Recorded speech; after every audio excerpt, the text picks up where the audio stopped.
नमस्ते and welcome back. जिनको बहुत ज़्यादा साफ़ सफाई का शौक़ है उनको बिल्कुल अपना घर स्पॉटलेस और टाइडी चाहिए, लेकिन ये बहुत बार ऑर्गेनाइजिंग और डीक्लटरिंग करने से पॉसिबल नहीं हो पाता है। हम लोग बहुत सारा अपना टाइम स्पेंड करते हैं अपने घर को क्लीन करने के लिए, अपने घर को टाइडी रखने के लिए, लेकिन कुछ इंपॉर्टेंट बातें होती है जिसको हम लोग इग्नोर कर देते हैं और अपने घर को ऑर्गेनाइज्ड और क्लीन रखने के लिए बहुत ज़्यादा स्ट्रगल करते हैं, दिन भर काम करते रहते हैं। आप अपनी छोटी छोटी कुछ हैबिट्स अगर चेंज कर दें तो आप अपने आप का भी ध्यान रख पाएंगे और कुछ नई चीज़ें सीख के आप इनको इम्प्लीमेंट कर पाएंगे न्यू सिस्टम और न्यू रूटीन की तरह। सुनने में ये बातें बहुत इंपॉर्टेंट नहीं लगेगी और बहुत ही छोटी लगेगी, लेकिन ये सारी चीज़ें हमें पता होती फिर भी हम इसे फॉलो नहीं करते हैं। आज की वीडियो में आपके साथ कुछ ऐसे टिप्स शेयर कर रही हूँ जिससे आपका घर साफ़ भी रहेगा और ये सभी हैबिट्स बहुत ही सिंपल है जिससे आपको बहुत ज़्यादा मेहनत नहीं करनी पड़ेगी। तो चलिए स्टार्ट करते हैं।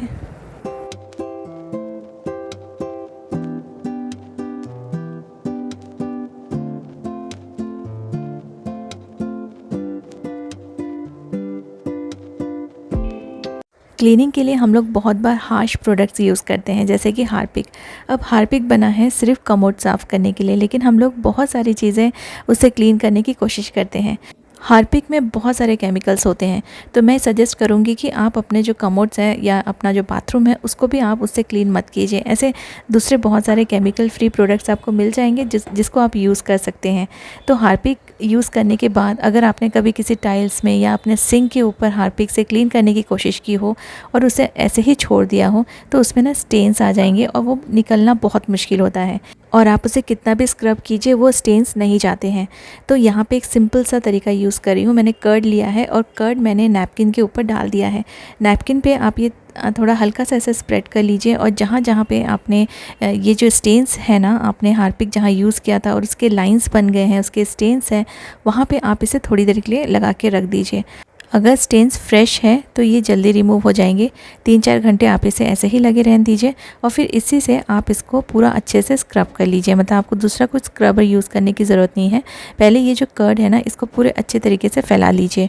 और अगर आपके जो स्टेन्स हैं सिंक के या आपके बाथरूम के टाइल्स पे वो बहुत पुराने हैं तो आपको ये हो सकता है कि कुछ दिन आपको कंटिन्यू ऐसा करना पड़े, फिर धीरे धीरे ये स्टेन्स रिमूव हो जाएंगे। एकदम से नहीं होंगे, लेकिन आपको मैं गारंटी देती हूँ कि धीरे धीरे अगर आप डेली इसे यूज़ करेंगे, क्लीन करेंगे, तो ये स्टेन्स अपने आप निकल जाएंगे। कर्ड का नेचर एसिडिक होता है, इसलिए इसके जो एसिड्स रहते हैं उससे ये सारे स्टेन्स आराम से रिमूव हो जाते हैं। अब मेरे पास हार्पिक नहीं है क्योंकि मैं ज़्यादातर हार्पिक यूज़ नहीं करती हूँ बिकॉज ऑफ केमिकल्स।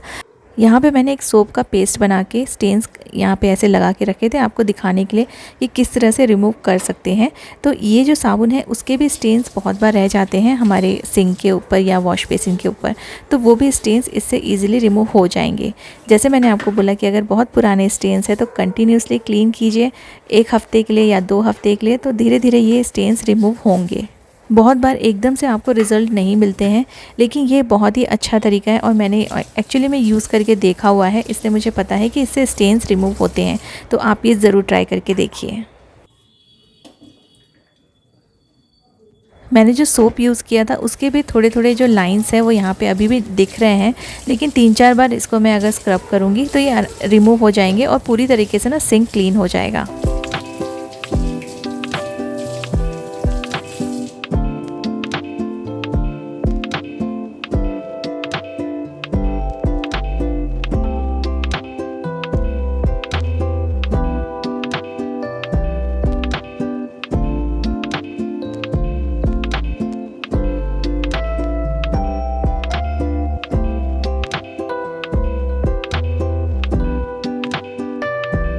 फ्रिज को हम लोग कितने अच्छे से सेट करके रखते हैं, सब चीज़ें क्लीन करके रखते हैं, लेकिन कई बार ऐसा होता है ना कि फ़्रिज खोलते हैं और कुछ अजीब सी स्मेल आती है और उस टाइम पे अगर आपके यहाँ पे गेस्ट आ गए और आपने फ्रिज खोला उनके सामने तो ये बहुत ही एम्बैरेसिंग हो जाता है और ये स्मेल कई बार हमें पता नहीं चलता है कि किस जगह से आ रही है और क्यों आ रही है।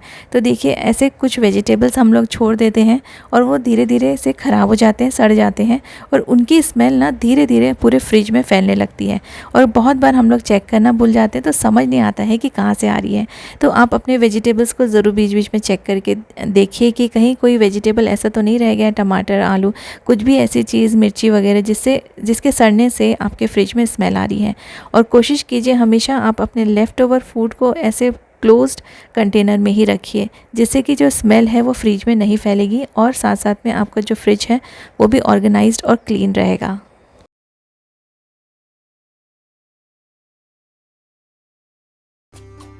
एक बहुत बड़ी मिस्टेक मैं हमेशा करती थी, बहुत सारे ओपन बास्केट्स में यूज़ करती थी अपना सामान रखने के लिए, लेकिन उनको मैं बाहर रखती थी। अब कोई भी ओपन बास्केट आप यूज़ करेंगे और आप उसे ओपन में रखेंगे तो आपका जो सामान है वो पूरा धूल धूल हो जाएगा, गंदा हो जाएगा और आपका जो क्लीनिंग का जो प्रोसेस है ना वो बढ़ जाएगा। मतलब आपको बार बार क्लीनिंग करनी पड़ेगी, बहुत ज़्यादा बार, और ऐसे में हमारे ना सिर्फ काम बढ़ते हैं, कम नहीं होते हैं।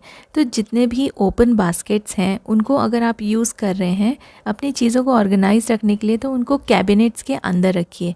कैबिनेट के अंदर ये अच्छे से यूज़ में आएंगे क्योंकि आपकी चीज़ें जो हैं अरेंज्ड रहेंगी और उन धूल धूल भी नहीं होंगी क्योंकि ये अंदर की तरफ है। और ऐसे चीज़ें ऑर्गेनाइज रखने से, ऑर्गेनाइजर्स यूज़ करने से कैबिनेट की जब भी आप क्लीनिंग करेंगे ना तब भी आपको काफ़ी आसानी हो जाएगी क्योंकि आपको एक एक सामान निकालने की ज़रूरत नहीं पड़ेगी। बस एक बास्केट बाहर निकाला और फिर उस एरिया को क्लीन कर लिया। अब अगर आप बाहर कुछ स्टोर करते हैं तो आप ऐसे बॉक्सेस यूज़ कीजिए। मैं हमेशा अपने वीडियो में शेयर करती हूँ, ये बॉक्सेस ना बहुत ज़्यादा यूज़फुल होते हैं। आपकी चीज़ें बिल्कुल ख़राब नहीं होंगी, गंदी नहीं होंगी और ऊपर रखने के बाद भी ना ये सारी चीज़ें अच्छी दिखेंगी, टाइडी दिखेंगी। तो ऐसे बास्केट जो ट्रांसपेरेंट होते हैं जिससे कि सामान भी आपको सामने दिखे, ख़राब भी ना हो और यूज़ करते समय निकालना और रखना भी आसानी हो। तो याद रखिए जब भी आप अपने घर को ऑर्गेनाइज़ करते हैं, अगर अंदर के साइड में कुछ कर रहे हैं, अपने वार्डरोब के अंदर रख रहे हैं, ओपन बास्केट्स यूज़ कर सकते हैं जिससे कि निकालना और अंदर डालना ईजी हो जाता है। लेकिन अगर आप ओपनली कुछ रख रहे हैं तो आप ऐसे बॉक्सेस यूज़ कीजिए जिससे आपकी चीज़ें ना ख़राब नहीं हो।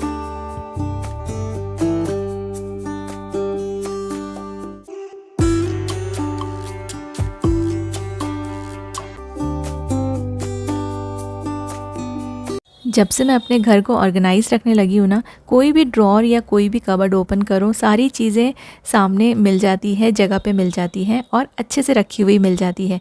इससे ना मूड ख़राब नहीं होता है और फिर हमारा टाइम भी वेस्ट नहीं होता है चीज़ों को ढूंढने में। सारे यहाँ पे छोटे छोटे सामान जैसे कि एक्स्ट्रा हमारे पास रिमोट्स होते हैं या बैटरीज़ होती हैं, सब ऐसी ही पड़ी रहती थी और मुझे बहुत ज़्यादा गुस्सा आता था जब भी ओपन करके देखो ना तो ये जो ड्रॉर है वो गंदा लगता था। यहाँ पर मैंने फिर कुछ कंटेनर्स यूज़ किए हैं, कुछ बॉक्सेस यूज़ किए हैं जिससे कि सारी चीज़ें फिर अरेंज हो गई है। जैसे छोटी छोटी चीज़ें ना, ये बैटरीज़ वगैरह बहुत काम की चीज़ें होती हैं, लेकिन अगर आपने इसको ठीक से नहीं रखा है तो ये जगह पे आपको कभी नहीं मिलेगी। और जब चीज़ें हमको नहीं मिलती है ऑलरेडी जो हमारे पास होती है, फिर हम नई नई चीज़ें खरीद के लाते हैं और इससे हमारे घर में क्लटर बढ़ जाता है। तो बहुत ज़्यादा क्लटर बढ़ने के बजाय आपके पास जो सामान है उसको ठीक से रख लीजिए। कोई भी बॉक्सेस यूज़ कीजिए। मैं तो नॉर्मली पुराने बॉक्सेस यूज़ करती हूँ, बहुत ज़्यादा नए नहीं खरीदती हूँ। बड़े वाले जो कंटेनर्स है वो मैंने ख़रीदे हैं, लेकिन ये छोटी छोटी चीज़ें रखने के लिए कई बार मिठाई के बॉक्सेस रहते हैं या ड्राई फ्रूट के बॉक्सेस आते हैं, उसको आप यूज़ कर सकते हैं।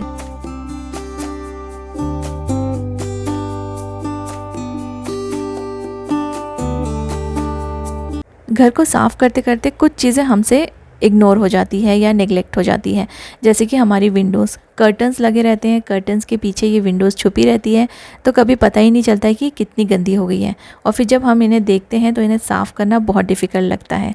तो अपने विंडोज़ की तरफ भी बीच बीच में ज़रूर ध्यान दीजिए।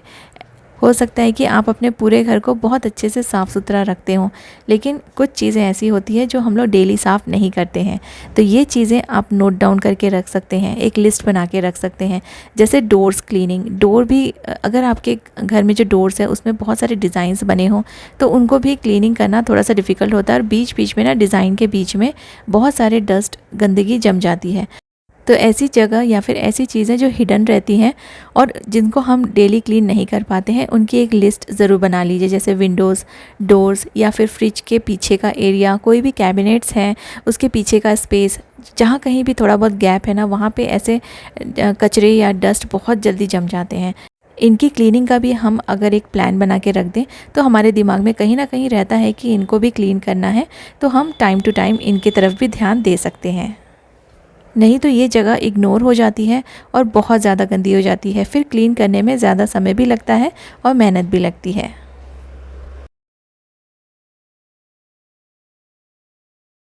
घर में अगर 1-2 मिरर हो तो उनको डेली साफ़ किया जा सकता है, लेकिन अगर बहुत सारे मिरर हो, जैसे मेरे घर में पूरे वार्डरोब में ना मिरर भरे हुए हैं, तो इनको डेली क्लीन करने का मुझे समय नहीं मिलता है। तो हफ़्ते में 1 आध बार या हफ़्ते में 2 बार मैं इन्हें क्लीन कर लेती हूँ।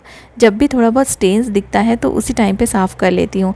इसके लिए अलग से कुछ भी स्प्रे या बहुत ज़्यादा कॉम्प्लिकेशन मैं नहीं क्रिएट करती। जो सिंपल सा मेरे पास कोई भी कॉटन का कपड़ा होता है उसको यूज़ कर लेती हूँ, या फिर माइक्रोफाइबर का जो कपड़ा होता है वो भी डस्टिंग के लिए काफ़ी अच्छा होता है, मिरर वगैरह क्लीन करने के लिए। और मैं मोस्टली कॉलिन से ही इसे क्लीन करती हूँ, तो कॉलिन से बहुत अच्छे से साफ़ हो जाता है। लेकिन क्या होता है ना, कई बार हमारे हाथ लग जाते हैं, उससे भी इसमें स्टेन्स पड़ जाते हैं। तो अगर आपको ये गंदे दिख रहे हैं तो आप उसी टाइम इसे क्लीन कर सकते हैं। अदरवाइज़ इसके लिए भी आप एक शेड्यूल बना सकते हैं, जिससे कि आप अगर इन्हें डेली क्लीन नहीं कर पाते हैं तो प्लान के अकॉर्डिंग आप कोई भी एक दिन सेट कर लीजिए, और उस दिन आप मिरर्स और अपने बेड के पीछे का जो एरिया होता है, जो हेडरेस्ट होता है, उसको साफ़ कर सकते हैं, जिससे कि ये सारी चीज़ें भी साफ़ मिलेंगी।